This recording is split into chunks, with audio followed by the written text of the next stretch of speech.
Welcome back to Dunstan Kiwibred. Last week we discussed the TAB's market for leading first season sire. Right now we're going to have a look back on last year's winner showcasing. I recently caught up with Hanui Farms' Mark Chitty to discuss his progression and the exciting results he posted from the 2014-15 season. The glitz and glamour of the Karaka Million is where New Zealand can showcase its juvenile talents. And it was fitting that the Hanui Farm-based shuttle stallion showcasing sired the winner of this year's race. Hardline's arriving late, also running on Strata Lady, Selfies in front, Hardline's going to get the last run at it as they go to the post. Damien Brown, what a ride! Hardline, Liam Birchley's done it again. Hardline was just one of 4 stakes performers the sire produced when his first crop of 2-year-olds hit the racetrack last season, which led to showcasing being named the leading first season sire of 2-year-olds in New Zealand, a feat he also achieved in the Northern Hemisphere. He'd finished the season in the Northern Hemisphere as the leading British-based first season 2-year-old sire. But you know, he got off to a great start here. Platinum Express was his first stakes performer. Showboy went on to Wellington and won the Wakefield, and come Karaka Million night he started with 3 runners, 2 were scratched, and he only needed 1 anyway, which was Hardline, which was so exciting. You know, the Karaka Million winner dominates the size list, and that's true because of the stake money, but it was a very good field. I mean, you could argue why was Hardline not part of the 2-year-old category at the Horse of the Year. The only horse that was missing in that race was Marky Mark, who ended up being champion 2-year-old. But it was probably the best Karaka Million field, and we're seeing the early season 3-year-old races, and all those horses are performing. Showcasing joined the stallion roster at Hanui Farm in 2011 after Mark Chitty had watched his career unfold on the racetrack. A precocious 2-year-old himself, Showcasing won the Group 2 Gimcrack Stakes in just his 3rd race day appearance and went on to race at top level as a 3-year-old.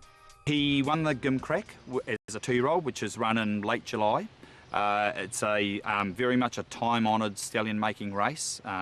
His win was considered the best in 20 years, so he was well rated time form-wise. He ran 3rd in the Middle Park, Group 1. He did need best of footing. He needed good ground. It was a bit yielding that day, and he ran a solid 3rd. He then came out as a 3-year-old and he ran 2nd in the Duke of York over 6 furlongs, so 1,200 metres. Star Spangled Banner was in that race, who we know so well. He ran 5th. He was installed 2nd favourite for the Golden Jubilee, and unfortunately he finished down the track. Subsequently came out with a hock injury, and that was basically the end of him. I think what people need to remember, he did that as a spring 3-year-old sprinting. Now, you just don't see that, you know, before the summer. So, you know, probably racing career-wise, he ended up going to the Stallion Barn way earlier than probably he might have, but that might be good for us. And at what point in that racing career did you think, this is the horse that I want at Hanui Farm? Well, we had followed him. Fix, the filly of the year that we Paul Moroney bought destined for us, and we bred Fix. So we'd followed the horse. We'd made an initial inquiry to Juddmonte. You know, probably as I said earlier, you know, alongside the Aga Khan, Juddmonte, Prince Khalid Abdullah is the best breeder in the world. And at that point, at the end of his 2-year-old career, they weren't prepared to sell. And then once he had finished his racing, looked like he was going to be retired. Whitsbury Manor Stud, run by the Harpers, they had got in and secured him, and we quickly snapped up the 50% share available to bring him south. He's syndicated 44 shares, large number of breeders from some of New Zealand's best breeders, you know, the Windsor Parks, the Trelawney Studs, the Little Avondales, Soliloquy, they're all part of it, down to people that own between 1 and 2 or 3 mares. So it's a really good syndicate. And he's assured to continue to come back to New Zealand year in, year out. The son of champion sire Oasis Dream, Showcasing brings to New Zealand a classic Juddmonte pedigree full of high-class black-type performers. He's out of a mare called Arabesque, who's a daughter of Zaphonic. She was a stakes winner herself, and then she's the daughter of Prophecy, who's a Group 1 Cheverly Park winner. And I suppose from the female line, you're seeing the likes of Fix, Foreteller, Mr. Baritone, all Group 1 performing horses in the Southern Hemisphere. You know, the first 5 dams are all stakes winners, and most importantly, they've all left stakes winners, and I think that is a very rare feat. In fact, I think if you go into the New Zealand stallion register, you won't find another stallion with that stat. Showcasing spends his Northern Hemisphere season at Whitesbury Manor Stud in the UK, and his progeny have already kicked off their classic year in style with 28 individual winners to date. Off the back of such a successful 2-year-old season in New Zealand, Showcasing service fee has risen to $10,000 plus GST, and there are a few spots remaining to fill his 2015 book. Hanui Farm are delighted with the progression of Showcasing, a sire who looks to be heading in the right direction. I think what's really exciting is Hardline and Showboy were the 7th and 8th foals of moderate mares. You know, they're mares that have been given a chance, and they were the best performers by a long shot. So I think he can improve the pedigree, and that's suggestive of his own pedigree. Like, it's strong, it's colts and fillies, hails from a great stud farm. He's had nice mares, but he certainly hasn't had the cream of the crop, and he's doing a pretty fair job. And I think, given where his progeny are with a lot of different trainers, they're not keyholed to any particular people. The general mood is very exciting, and these are the types of stallions that New Zealand desperately needs to take us forward to the next, the next 10 years.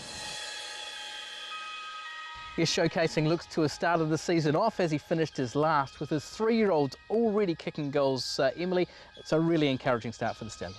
It certainly is, and we were at Hanui Farm last week, and what a beautiful temperament the horse has. So relaxed and laid back, a real gentleman to deal with.